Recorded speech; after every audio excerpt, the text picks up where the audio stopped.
Hello guys and good day to all of you, and we are here to react and respond a certain video from a skeptic kung saan feature yung lima raw na common mistakes ng mga theists concerning to the position about it. Well then, at this point, ang gagawin natin dito, we're going to react this video, and at the same time, we're going to respond kung ano man yung argument na meron nito. So, ang title pala ng video, ulitin ko lang, 5 Common Mistakes God Believers Make. I don't know kung talagang mistakes ba ito or what. Or based on maybe straw man. So, sa punto ito ay gawin na natin yung pag-respond nito. So, let's do it. I don't know kung saan naihanap yan, but I don't know why.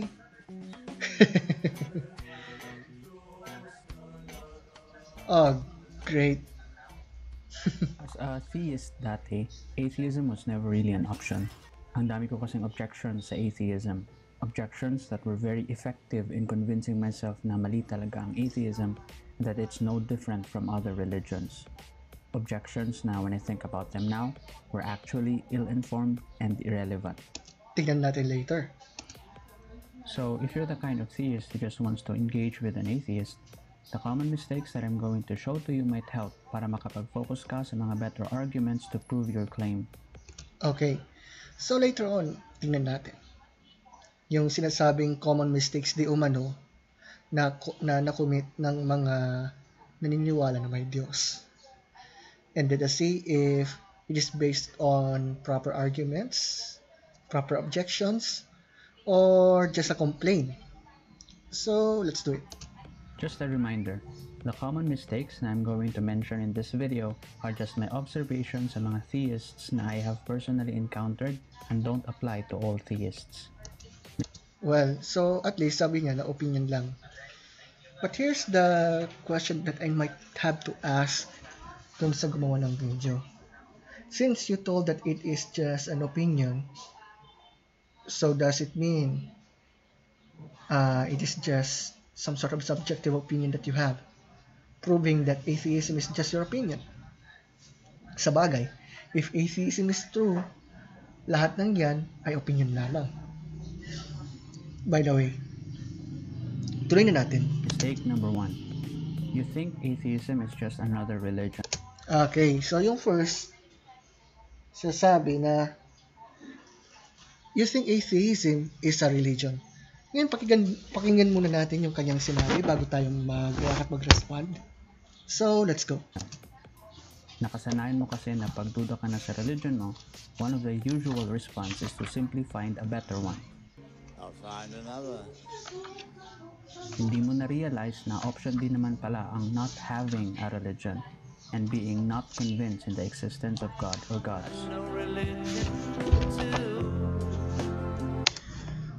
Wow! Nailatag pala yung yung song ni John Lennon na Imagine. Pero teka, baka makapiright tayo, medyo i-silent lang natin ng konti. Anyway, mukhang pwede na. You should know by now na hindi religion ang atheism kasi response lang naman ito sa theistic claim.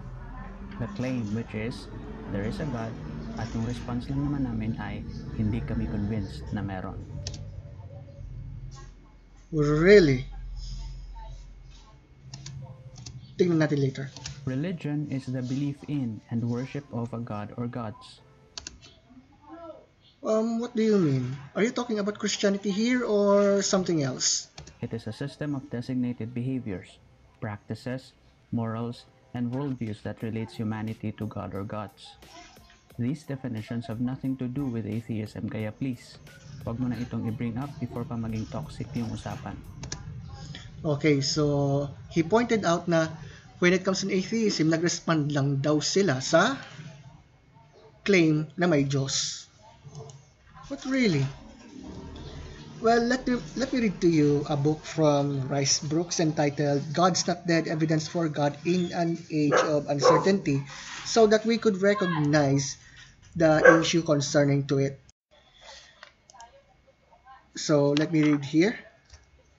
dun sa section na is atheism a religion? Okay. Dito, nag-quote si Rice Brooks ng ilang mga quotations mula sa ilang mga magazines and others. Halimbawa na lamang yung kay Stephen Hawking and the rest of it. So, tingnan natin kung tama yung point niya na kung ang atheism ay hindi daw belief. But wait, they believe that there's no God, right? So, what's that? Hindi daw belief? Diyan pa lang, nasagutan natin yung point niyan eh. Actually, atheism is a belief as well. Ano yung belief na yon? That there's no God. Diba? Anyway, basahin ko yung naturang section na yan from the book of Rice Brooks. Sabi nito, within every human is a desire for God. We sometimes attempt to satisfy this hunger by practicing a religion, by having faith in something. Atheism in all its railings against God, yun naman talagang nangyayari dyan, also has intrinsic beliefs, dogmas, and tenets that supposedly can't be challenged. Di ba? Ganun naman talaga. Pagka atheism pala yung worldview na meron ka. Okay, let me continue the book. It is itself a belief system with all the markings of a religion. In an issue entitled Forget the Church, Follow Jesus, Newsweek magazine agreed, calling atheism a belief. Atheism as a religion, a set of beliefs, we are talking about set of beliefs here, is just as intolerant and close-minded as the claims made against any faith system it assails. With the fervor of the religious fundamentalists, these new atheists reject any competing ideas, not just from religion but also from the philosophy. Stephen Hawking, in his book The Grand Design, declared that philosophy is dead. However, Daniel Dennett, one of the so-called four horsemen of atheism, sorry sa pronunciation, has admitted, sabi ni Daniel Dennett, there's no such thing as philosophy-free science. There's only science whose philosophical baggage is taken on board without examination. Therefore, in their minds, science becomes the only source of truth. Like a ruthless dictator in a third world country, atheists must eliminate all competition. No deviations from the atheistic Darwinian dogma tolerated. Want to lose credibility in the secular citadels? Merely suggest that there might be something beyond nature that's responsible for our existence. This skeptical overreaction is simply unreasonable. So yung sinasabi doon na ang atheism daw, ayon sa video, hindi naman daw belief talaga, kundi response doon sa paniniwala na tungkol sa paniniwala na may Diyos. Actually, it is a belief na walang Diyos eh. So, yung number one common mistake na sinasabi yan, it's not really a mistake at all. Well, then, back to the video. Mistake number 2. You think we use the same definition of faith.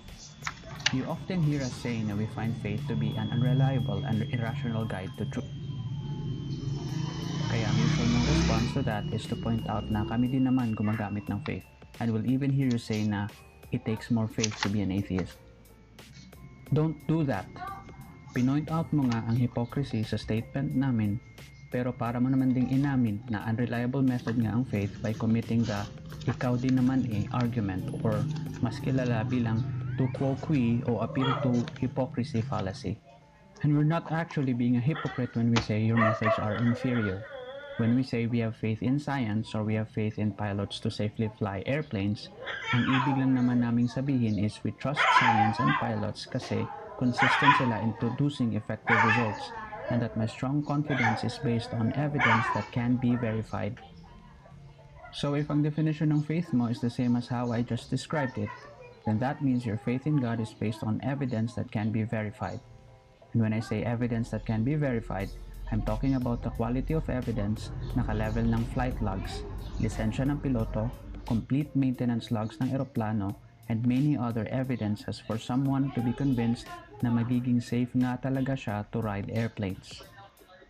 And aside sa physical evidences na hindi naman natin hinihingi when we trust to ride airplanes, we actually have collective experience and knowledge that planes fly, and we know they consistently work way above the rate of chance. So kung hindi mo naman pala kaya magbigay ng same level of evidence, same level of collective experience and knowledge for your faith in God, then we're not using the same definition of faith. Mistake number 3. Before that, listen. Ang biblical definition ng faith ay simply to trust.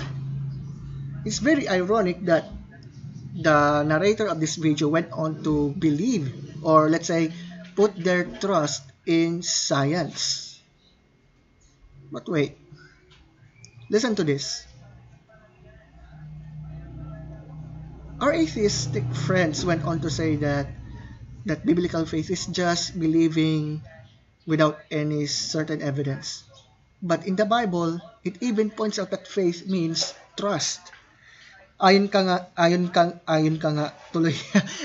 kay John Lennox, isa sa mga matatalinong Christian speaker and apologist and mathematician, sabi niya, faith is not a leap in the dark.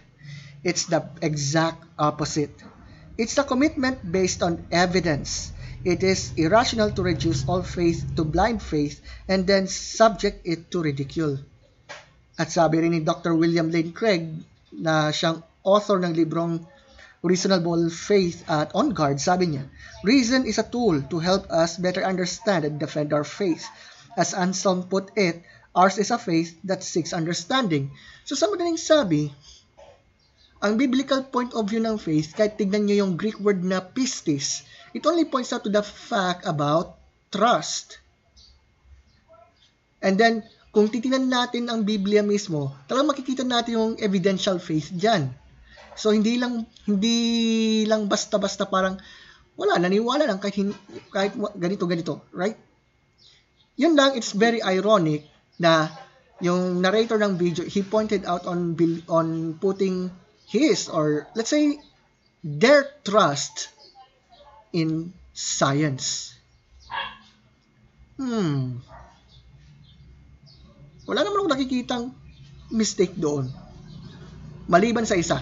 Alam niyo kung ano? Simple. Why in the world that they are putting their trust in those physical evidence, even though we know for certain na marami pong mga bagay sa ating paligid na hindi nahawakan, hindi nakikita. Diba? Like emotions, feelings, consciousness, pwedeng loss of logic, loss of mathematics, gravity, ganun.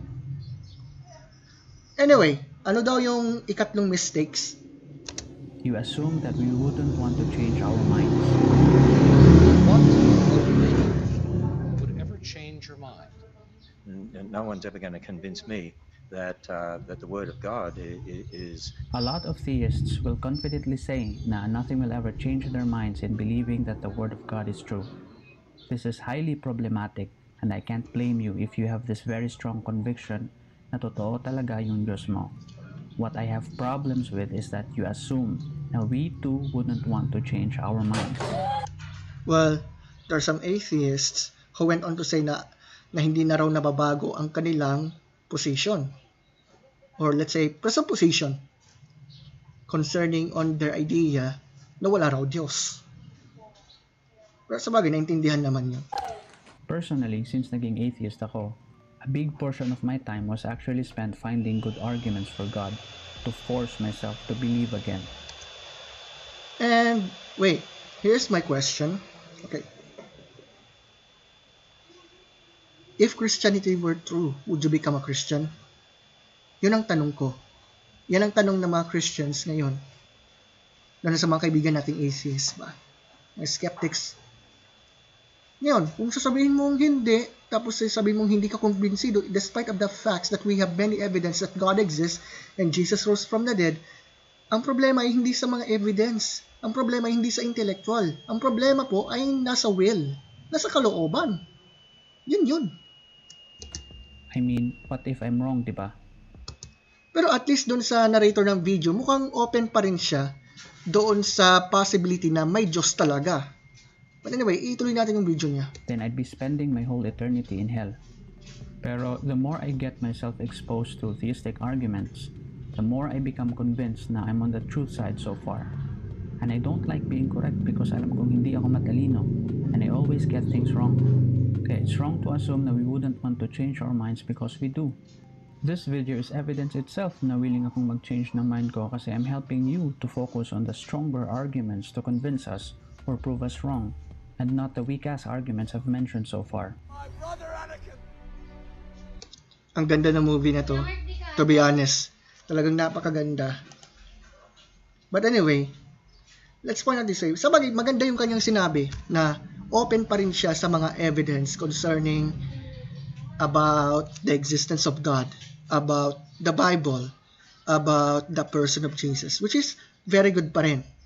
So doon pa lang, nakikita ko rin naman na kahit atheist itong narrator nito, I respect what he says here na open pa rin siya doon sa mga evidence. Ngayon, let's point out this way. What if Christianity is true? Well, would you become a Christian? Ganun lang naman yung tanong dyan. It's up to you. Wala namang nagpupwersa. Ngayon, dun sa mga, halimbawa, kung may sasagot man ng no o hindi, dun sa tanong kanina, kasi tingnan nyo, kahit sa dami ng mga evidence na meron, pero kung ayaw nilang paniwalaan at ayaw nilang sumunod kay Kristo, so the problem is not on the intellectual side. The problem is in his or her will. Medyo i-shortcut natin. Pero maganda yung movie na to. Ayan. So, ang mistake daw na number 4, you insist atheists believe there is no God.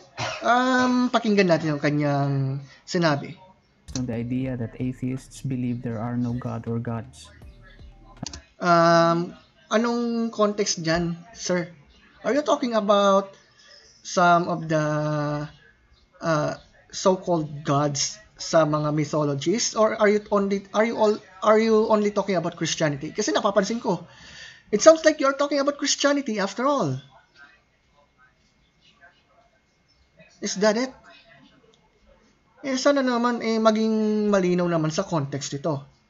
But I guess he was talking about Christianity here kasi batay naman sa video na yan. But okay, sige. As a theist dati, I thought na the worst thing that could happen to a person na nagsisimula ng mag-doubt sa faith nila is to conclude na there is no God. Not really. Actually, yung pagkakaroon ng doubt, hindi naman dahil sa kulang ang evidence. Ang totoo niyan, when it comes on doubting, emotional Dahil siguro, nakaranas ng pain and suffering, ganyan. O baka naman parang pakiramdam mo hindi raw natupad yung prayers mo, o parang nagkaroon ng problem, whatever it is, di ba? Kaya, ang totoo niyan, hindi naman problema yung evidence. Ang problema ay nasa ating isipan, nasa ating damdamin. Well, minsan maganda nga na mayroong mga doubts din minsan kasi para makumpirma kung tama ba ang ating sinasampalatayanan, di ba? To be honest with you, mayroong mga pagkakataon din na nag-doubt ako sa aking pananampalataya bilang Kristiyano. But since I went on to the evidence concerning on the reasons why I believe in God, why I believe in Jesus, why I believe that Jesus is the way and the truth and the life, mas lalo kong nakumbinsi na totoo yung aking sinasampalatayanan. Hindi dahil sa bulag ang Christianity, kundi dahil sa mga evidence na mayroon. That God exists, that Jesus rose from the dead, that Jesus is God and whatever He says is true, and many more. Well, anyway, mag-continue tayo. I considered it as the worst thing because I think one good reason to not believe in a God is the lack of evidence. I don't know kung saan niya narinig yun, pero naintindihan ko rin kasi meron din ako narinig na ganyan. However, hindi baga, ito reminder ko sa mga kapatid natin sa Panginoon dito. I'm talking about Christians here right now. Kung halimbawa may time na parang pakiramdam mo nagdududa ka sa faith mo, bukod sa mag-pray ka, mag-search ka sa mga evidence concerning to what you believe. Like, halimbawa, yung mga evidence about God's existence, about the reliability of the New Testament and the Old Testament as well, about the historical Jesus, about Him being the Messiah and the Divine Son of God, and many more of it. At saka isa pa, bukas na bukas ang Christianity sa mga ebidensya na yan. At alam natin na based on those facts, we know that Christianity is true. Alright? So walang problema doon. At saka, siguro, kung sino man yung mga nagsasabi na, bakit ka nagdududa? Bahala ka, mapupunta ka sa impyerno. Where's that in the Bible? At saka, kahit naman sa mga characters ng Bible, there are some na tila baga parang nagduda o parang sumusuko na. O yung iba nga tinatanong nila ang Diyos Lord, bakit? Bakit ganito yung mga masasama nagsasayad pero kami naman naghihirap? Nagalit bang Panginoon doon? Doon sa mga honest question na yan? Hindi naman Kaya nga, alam nyo, when it comes on that, especially kung meron kang doubt o pagdududa, maganda rin na saliksikin natin ang ating sarili, saliksikin yung mga evidence concerning Christianity, at marami pang iba. Wala namang masama doon, di ba? So I thought, bakit bigla silang naniwala na walang Diyos? May evidence na ba sila to prove na wala? Akala ko ba basehan ng evidence to believe in something? As a theist dati, I thought that the most logical path for a person who is in doubt is to at least be a theist or an agnostic and never an atheist. Ang confusion kasi comes from the definition of the word atheist. You think atheism is a belief at nahihirapan kang intindihin kung ano ang non-belief, which is very understandable sa isang tao na naka-hardwired to believe in a God. Ang totoo niyan kasi, belief pa rin ang atheism. Kaso, yun lang, walang Diyos. At saka napaka-imposible naman yung sinasabing, walang pananampalataya, ganito. And yet, they believe that there's no God. Sa bagay, naintindihan naman. And we are not talking about some sort of etymology here. We are talking about what he says here. At alam na naman natin yung absurdity if there's no God. If you want to read some of Dr. William Lane Craig's articles and also books, you could see it also. Doon sa kanyang website na Reasonable Faith, for example. Okay, you could watch Dr. Frank Turek's I don't have enough faith to be an atheist seminars na nasa YouTube channel din. O kaya kahit anong mga basta ang mahalaga doon, have some research. Okay? And I pray that God will guide you to the truth. But anyway, tara, tuloy na natin. Ito kasi yung main takeaway ng definition of the word atheist. Napakinggan namin yung arguments nyo, chinek yung set evidence na merong Diyos, pero hindi talaga siya kapanipaniwala for us. Well, gaya ng sinabi ko, kahit maraming mga evidence concerning to the existence of God. Ngayon, kung ayaw mong paniwalaan, it is not a matter of intellectual. It's a matter of volitional. Kumbaga, you don't want it to be true. Yun. Ganun lang yun kasimple. At saka, teka, hindi ka naman pinipersa ng Diyos na sundin siya, di ba? Anyway. Therefore, hindi kami naniniwala na totoo yung claims mo for God's existence. Does that automatically mean na naniniwala ako na wala talagang Diyos? If the definition of atheism as belief that there's no God, then yes, you did. Pero pagbigyan muna natin yung kanyang sinasabi dito. Hindi. Atheism is not a declaration or a belief na there are no God or gods. Really? And yet they are declaring it. They're even presenting some of so-called evidence na wala raw Diyos. Like, what the issue of problem of evil, for example? Evolution? Multiverse? What is it? Kasi baka meron naman talagang Diyos o creator ng universe. God could be Morty from the IT department at accidentally lang niya tayong nailalang in a form of a computer simulation sa lab niya in his mom's basement. Or God could be Jessica and our whole universe, which she stored in a small jar, could just be her little science fair project where she got a D, now full of dust after being kept in the science classroom for many years. Wait lang, sir. What do you mean by those narration that you're talking about? If you're talking about a certain deity na nasa loob ng universe, hindi po yan ang sinasampalatayan ng mga Christians. When we are talking about the God whom we believe, we are talking about spaceless, timeless, immaterial, powerful, moral, personal, and intelligent being who created all things and sustains all things. We are not talking about a certain quote-unquote deity na nasa loob ng universe kung sila nag-exist talaga. Kasi we know for sure, based on the evidence and even based on what the Bible says, that God is not inside in this universe. He is spaceless, timeless, immaterial, powerful, moral, personal, and intelligent being who created and sustains all things.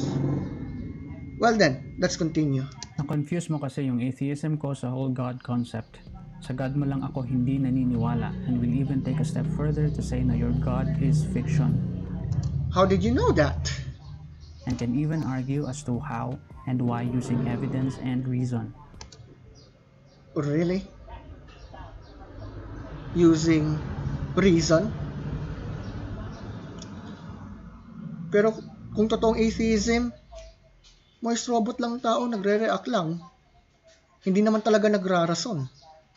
Hindi naman talaga pirmi nangangatwiran kung totoong atheism eh. But deistic God, yung general idea of a creator, Deistic? Yung tipong nilikha ng Diyos ng lahat pero afterwards wala na. Iniwan na lamang yun. Christians do not believe in deism. I'm not so sure. I can't be sure that Morty or Jessica aren't real, and will even say na it's unknowable kasi wala naman tayong holy books na pwede nating i-treat as claims of truth for their existence. And yet the Bible is open for examination. Kasi tingnan nyo, if God exists, if miracles are possible, if the New Testament and Old Testament are reliable, then game over. Christianity is true. Ngayon, let's go back to this one. We just have the idea of a universal creator, at mahirap imbestigahan ang idea kung totoo ba siya o hindi if it remains just that. And Okay, so he admits na bawat tao ay may kaisipan na may Diyos. Wait lang. Ontological argument yun ah. Anyway, i-mention ko lang kung ano itong ontological argument na tinutukoy. Sige, mention ko lang dito and I will read from the book of Dr. Norman Geisler. Okay, let me read here. Ontological ba yun? Tama. Pero kung hindi po, pakitama na lang po ako ha. Paki-ano na lang. But anyway, let me mention some of it like ontological argument. The ontological argument moves from the conception of a perfect or necessary being to the existence of such being. The first philosopher known to have developed the ontological argument, though not the first to call it this, was Anselm. In its simplest form, it argues from the idea of God to the existence of God. So in short, kahit sa ganyang point of view, actually, the narrator already points out na mayroon na talagang idea ang mga tao hinggil sa supreme being. So, doon pa lang debunk na po ang concept ng atheism. And what about the last quote-unquote mistake? finally, mistake number 5. You confuse atheism with science. Why do people who don't believe in God have to think about the same things about biology or cosmology? Karamihan sa atin hindi naniniwala kay Allah o Vishnu o Zeus. Lahat ba ng mga taong hindi naniniwala sa kanila share the same ideas about science? As an atheist, narinig ko lang naman ang claim na merong Diyos at na-assess ko lang naman na hindi very convincing yung mga said evidence for God. Wait lang. How did you know na yung mga evidence na yan ay hindi pa sapat? Paano kung ito na talaga yung mga evidence na yan? Whoever you are, my friend, paano kung yung mga ebidensya na yun na talaga? Anong gagawin mo? Back to the video. Kaya di ako naniniwala.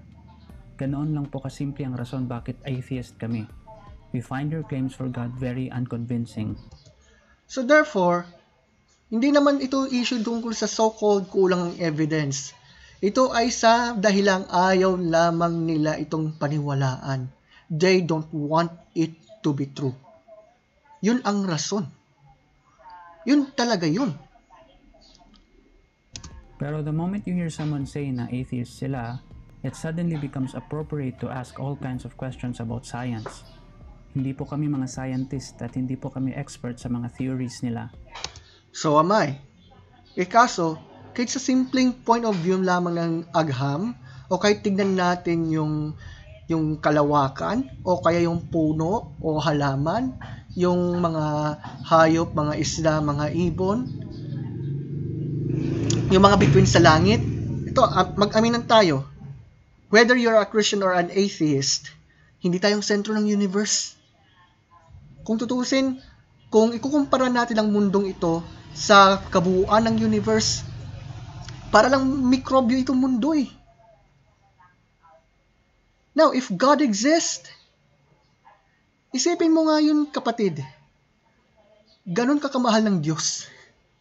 Na despite of the fact na ganun lang tayo kaliit, para tayong mga microbes lang, and yet God loves us so much that He sent His Son to die on our behalf. Yan ang tinutukoy yung tungkol sa science, right? But let's face it, quoting Dr. Frank Turek, science does not say everything here. Science does not say anything. Scientists do. Yun. Ganun lang din kasimple yun. If you have questions about the Big Bang or the theory of evolution, hindi po atheists ang best person to ask kasi naging unconvinced lang naman kami sa theistic claims mo. Really? Naging unconvinced lang? O kaya ayaw? At saka, sa kabila, gaya ng aking sinabi, I would like to end this video here. Sa kabila ng mga ebidensya na may Diyos na umiiral, like, halimbawa, cosmological argument, teleological argument, moral argument, ontological argument, and the rest of it. At saka, ipinasya na sasabihin, hindi raw siya kumbinsido na may Diyos. Well, sorry ha. Pero, hindi ito dahil sa intellectual point of view. It's on volitional point of view. They don't want it to be true. So, yung 5 mistakes daw na na-commit daw ng mga naniniwala na may Diyos, actually, hindi naman talaga completely mistakes eh. The problem concerning to this, what I think of here is this. Ang punto kasi niya, hindi raw siya kumbinsido na may Diyos. Kaso, we have many evidence concerning to the existence of God through the effects of what He did in the creation. Yung design ng universe, yung fine-tuning ng universe,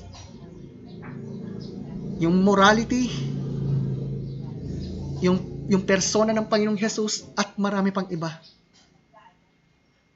But wait, I would like to end this video by asking a question.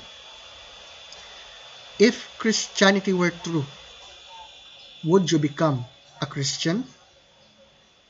I will repeat. If Christianity were true, would you become a Christian? Take note, we are not talking about have some sort of knowledge only. tumutukoy na rin yung pag-submit sa dakilang lumikha. Ngayon, kung sasabihin mo na hindi ka pa rin kumbinsido, so hindi problema ang evidence. Ang problema ay ang iyong kalayaan na magpasya na ganon. Like, you don't want it to be true?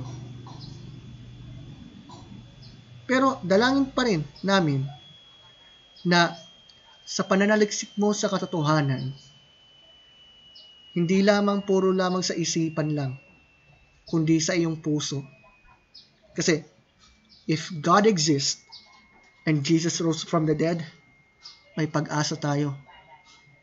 Hindi lang sa lupang ito, kundi sa buhay na darating. Kasi kung walang Diyos, wala lang. As in, wala lang talaga. Well, as of now, yan lamang pong ating video for today. Maraming salamat po sa inyong pakikinig. Have a great day. Mag-ingat pong lahat. God bless you guys.